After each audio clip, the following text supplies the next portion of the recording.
ครอบครัวของสาวที่ได้มีวันสำคัญในวันนี้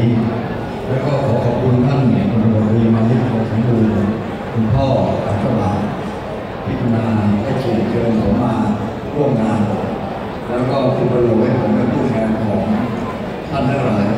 ในการที่จะมาฟ้องรวมอะไร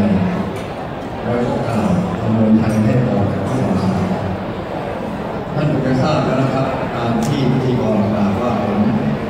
มียศตำรวจเช่นเดียวกับคุณพ่อของเจ้าบ่าวก็คงเป็นตำรวจเหมือนกัน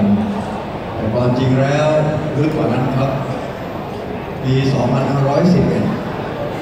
48 ปีที่ผ่านมาเราคือผมกับท่านมานิตมาพบกันตอนที่เป็นหนุ่ม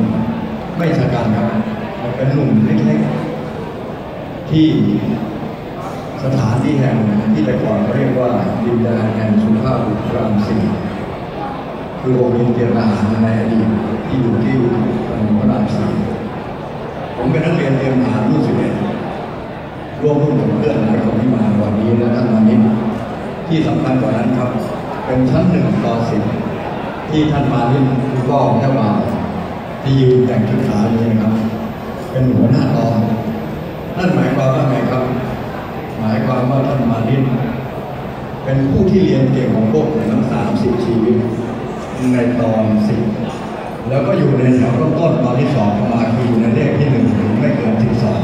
12ชีวิตผมตอนนั้นกับคุณมานิตหรือเพื่อนเบิ้มจะบอกพระสูงคงไม่ได้2511 เดือนพฤษภาคมปลายปีคงพุ่งมากกว่าสุดเพราะมีคนบอกว่าเราตกไปอยู่ในสิงเสือราสัตว์หรือเปล่าครับเราตกอยู่ในวังแห่งความกลัวแต่พี่เบิ้มเป็นผู้นำพวกเราครับทุกวันพวกผมต้องยืนตามที่เขาสั่งครับต้องพวกเราตรงนั่งแล้วก็นั่งเรียกแถวเราไปเข้าและที่สำคัญกว่านั้นครับเวลาเดินไปท่านเชื่อไหมครับว่าถนนบางแห่งเราไปไม่ได้มีอันตรายถ้าเกิดพี่เบิ้มพาเราไปในที่ที่มีอันตราย